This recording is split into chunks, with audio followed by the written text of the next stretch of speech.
Ya, estamos de vuelta y vamos a hablar de algo que nos interesa mucho, Bolivia.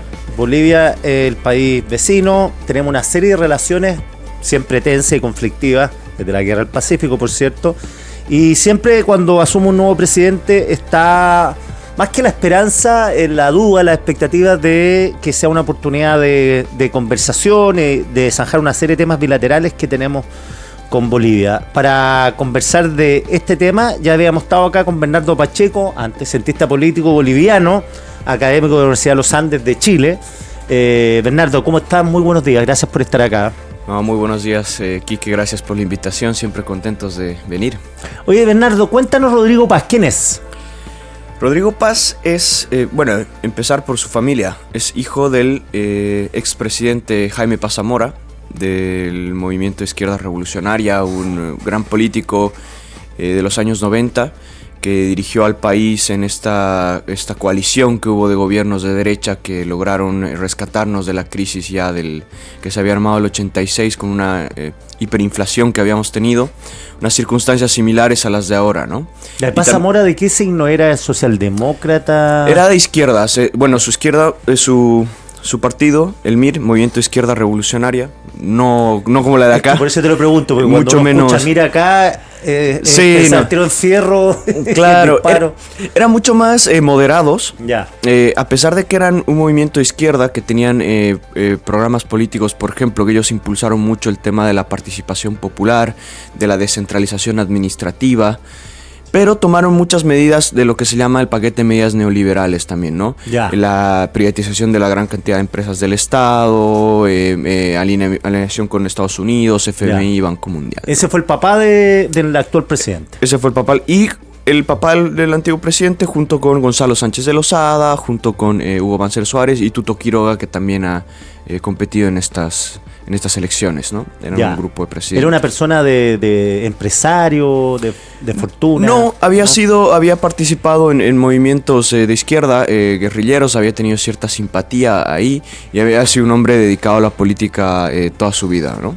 Ya. También con algunas denuncias de haber participado en narcotráfico, típico, ese tipo de cosas. Pero también Rodrigo Paz es sobrino de Víctor Paz Estensoro, otro presidente, expresidente. Uno de los más grandes estadistas de Bolivia, ¿no? Que más bien dirigió justamente el inicio de este ciclo del 86 hacia las medidas neoliberales y decretó el 21060, una medida de shock muy fuerte para la economía boliviana para levantarla de la crisis en la que estábamos. Ya, Rodrigo Paz recibe Bolivia después de 20 años de gobierno del MAS. Sí. Buena parte de esos 20 años con Evo Morales de presidente. Sí. ¿Qué va a enfrentar Rodrigo Paz y cuál va a ser su sello distinto a lo que ha pasado en los últimos 20 años en Bolivia? Ya, esto es importante y para mí me parece el punto más relevante que hay que ver en la política boliviana hoy. Los 20 años de gobierno de Evo Morales significan la transformación institucional de Bolivia hacia el Estado plurinacional. Yo digo que el Estado plurinacional en todo caso es una institucionalidad estatal hecha a la medida de Evo Morales y Álvaro García Linera. Que el Estado plurinacional es idea de García Linera. Exactamente, ¿no?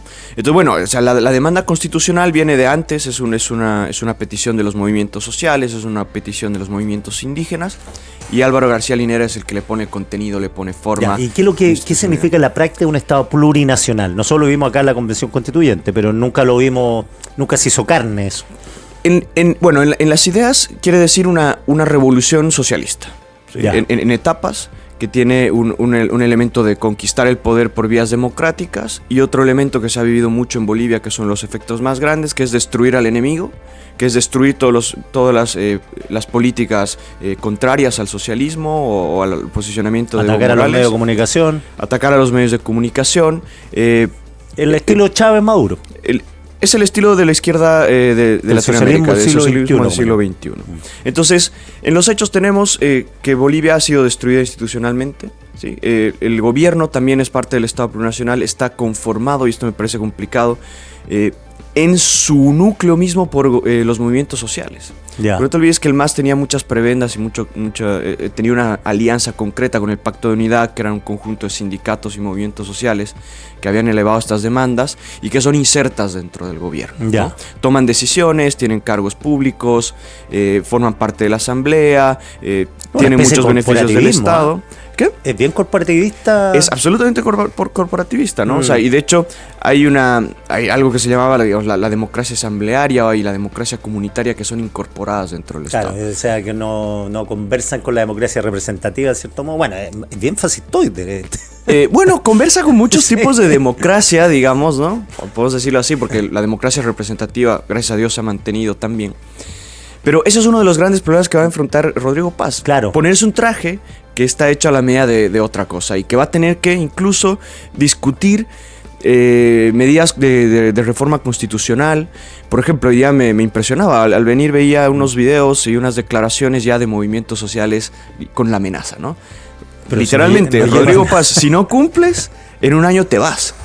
Es como que tenemos una Bolivia acostumbrada, un Estado acostumbrado a tener que cogobernar con estos Claro. movimientos que nos tienen cautivos, ¿no? Porque además extirpar del Estado estos movimientos debe ser muy, muy complejo, porque como dices tú, armaron un modelo de Estado y por siguiente de gobierno para que me imagino todos los mandos medios son de esos movimientos sociales. Están totalmente insertos y viven ahí. Ahora, lo que ha hecho Rodrigo Paz es interesante y era uno de los motivos por lo que mucha gente se sintió afín a él, que en la campaña conversó demasiado con movimientos sociales y salía sacaba a relucir sus acuerdos y todos los trabajos que había hecho con ellos, lo que había recorrido Bolivia. Sin embargo, esta es mi lectura. Para mí eso es complejo porque justamente estos movimientos sociales tienen un estilo de política corporativa que es una política de amenaza y que si no se cumplen sus demandas, automáticamente tienen bloqueado el país, ¿no? Sin dejar de tomar en cuenta que el propio Evo Morales está desde el Chapare siempre amenazante, digamos, ¿no? Y que Evo Morales ha salido ya ayer a rogarse la victoria de Paz, diciendo que son sus votantes los que votaron por Paz y que por lo tanto Paz tiene un cheque que no es un cheque en blanco, claro. Que le debe algo. Sí. Oiga, me preguntan acá Rodrigo Paz políticamente, pensando en el escenario chileno, ¿dónde estaría? ¿Por qué él es demócrata cristiano? ¿Es centro-izquierda? Mira, yo creo que Rodrigo Paz es difícil de caracterizar porque tiene un gran discurso que han adoptado junto con Edman Lara, que también podemos hablar después de él. Un discurso muy popular, en algunos casos rayando en el populismo, pero con un contenido de liberalismo de la economía. Esta es su famosa declaración de capitalismo para todos, que es en todo caso, no se comprende bien qué dimensiones tiene exactamente qué es, pero más o menos liberalizar mucho la economía, levantar aduanas, bajar impuestos, darle fuerza a las autonomías, para ver si es que el propio contenido económico del país, esa dinámica popular que hay de comercio informal, puede levantar la economía. Ya, o sea, es una mezcla singular. Sí. Sí. Claro, porque es un pastiche entre populismo popular, economía libre. Sí. Y otra pregunta, ¿Evo Morales está vivo, tiene combustible o ya está en decadencia? ¿Cuántos años tiene Evo Morales? Evo Morales tiene 60 y... tiene harto rato para seguir 68 podrá ser, sí, más o menos. No está tan joven, tampoco está tan viejo. No, pero claro. Evo Morales está recluido en el Chapare porque tiene una orden de aprehensión por los casos de estupro. El Chapare es la zona cocalera. El Chapare es la zona cocalera de Cochabamba. Claro. Porque hay dos zonas cocaleras. Entonces la zona cocalera de Cochabamba. Él es presidente de las confederaciones de productores de coca. Tiene su chaco ahí, está recluido ahí, no puede salir porque tiene una orden de aprehensión por estos casos de... Y no puede salir y ¿por qué no pueden entrar a rescatar, a llevarlo preso? Bueno, es porque... como te Cucuy en Chile. No, bueno, es un sector que está dominado por el narcotráfico, ¿no? Ya. Y es un sector que tradicionalmente ha rechazado la presencia estatal. Ya, o sea, el Estado no entra. El Estado por el momento no entra ahí. Y es una de las grandes preguntas para Rodrigo Paz. Claro. ¿Qué vamos a hacer con el caso de Evo Morales? Claro, porque es una especie de exiliado dentro del territorio y que está escapando la ley. Totalmente, es un prófugo de la justicia, hay que decirlo con todas las letras, ¿no? Claro. Y lastimosamente ayer las palabras de Edman Lara tampoco nos dan, digamos, vistos de que tengan muchas ganas de hacer cumplir la orden de aprehensión o de agilizar los juicios contra Evo Morales. ¿Lara quién es? Edman Lara es el vicepresidente de Rodrigo Paz, es un ex policía que se ha hecho muy famoso por denunciar casos de corrupción dentro de la policía en Twitter. Es una especie de influencer, alguien que ha emergido de las redes sociales en los últimos años y que tiene, digamos, yo diría que tiene la representación o es la imagen, digamos, del hombre de clase media baja, digamos, emergente en Bolivia, y que ha tomado mucha fuerza y ha tomado muchísimo protagonismo en esta última campaña por la gran cantidad de ofertas que hizo, por la gran cantidad, más por el carisma que tiene al comunicar y sus propuestas populistas. ¿Y él está más enfocado contra la delincuencia? Bueno, de todo un poco. Tiene un contenido de discurso de justicia social, de lucha contra la corrupción, ¿no? Un poco de mostrar esta clase social baja que es víctima del sistema del Estado, ¿no? Pero bueno, lo que más preocupa de Lara es que ha tomado muchísimo protagonismo. Yo creo que las elecciones y el último periodo electoral han estado centrados en ver qué dice él siendo el candidato a vicepresidente, y que busca muchísimo protagonismo, ¿no? Incluso haciendo amenazas contra el propio Rodrigo Paz. Sí, le leí algo. Es peligroso el personaje, ¿eh? Bueno, es complejo, es voluble. Él mismo lo ha admitido en algún momento. Entonces, no, a veces yo me emociono, digo cosas que no quisiera decir, se arrepiente, pide perdón. Es bueno el tándem, porque Paz es de la elite. Sí. Sí, es un hombre de clase político, media alta. Claro. Sí. Y este señor es el mundo popular. Totalmente. Oye, y me preguntan acá que ¿para qué se cultiva la coca legalmente? Un auditor. Bueno, esto hay que ser claro, y es difícil decirlo, y sobre todo decirlo dentro de Bolivia. La coca, el 98% de la hoja de coca en Bolivia se va al narcotráfico. Y estos son datos de Naciones Unidas. ¿Y el 2%? Y el 2% se usa para el consumo tradicional. Para la picha se consume mucha coca en Bolivia. Se hace harina de coca, se mastica la propia coca, se hacen mates de coca, se hacen licores de coca, se utiliza para medicamentos. Ya, pero ese 2% permite, ese 2% legal, que me imagino que es una reivindicación también de los pueblos originarios. Totalmente, sí. También sirve, o sea, justifica que exista asociación de cocaleros, porque una persona tiene toda la razón, el auditor que nos pregunta y dice, bueno, ¿y qué? ¿Cómo la coca es legal si se sabe que la mayoría es para narcotráfico? Claro, lo que pasa es que bueno, el gobierno ha hecho un trabajo en los 90 justamente de poner cuotas para la producción de coca. O sea, existen un conjunto, una cantidad de metros cuadrados, de kilómetros cuadrados, de hectáreas que se puede producir, y el otro se desmonta. Claro. Pero el gobierno de Morales ha hecho que esta frontera agrícola, digamos, de la coca crezca. Y evidentemente, como en todos lados, el narcotráfico o el uso de la hoja de coca no es fácil de controlar, claro. No es fácil de medir exactamente. Existen unos bancos de hoja de coca donde supuestamente se reúne toda la hoja de coca, claro, y se controla el comercio. Y zonas, sobre todo en La Paz. Zonas geográficas muy difíciles de penetrar. También, porque no es que llegue a un campo y la policía vaya, no, son zonas que están arriba. Sí. La hoja de coca crece en un espacio de la zona de los Andes que es muy complejo, que es la falda, digamos, es el trópico, unos sectores que se llaman yungas, ¿sí? Es el yungas del Chapare y es el yungas de La Paz, ¿no? Esos son los dos sectores tradicionales en donde se cultiva. Claro, pero la producción total no podría ser consumida por los bolivianos, porque es mucho para estar todo el día acá masticando coca. No, es mucho. Sí. Y evidentemente, y es difícil luego la reivindicación de los pueblos indígenas y luego evidentemente constatar que todo eso se está yendo al narcotráfico. Claro. Estamos conversando con Bernardo Pacheco, cientista político boliviano, académico de la Universidad de los Andes. Ya, entonces vamos a tener a Evo Morales como protagonista. No sé si prende o no prende. Vamos a tener movimientos sociales presentes y amenazando al nuevo presidente. La postura del nuevo presidente frente a Chile, ¿cuál es? Ha sido muy interesante y muy alentadora. Ayer se ha referido largamente dentro de la conferencia que dieron junto con Edman Lara.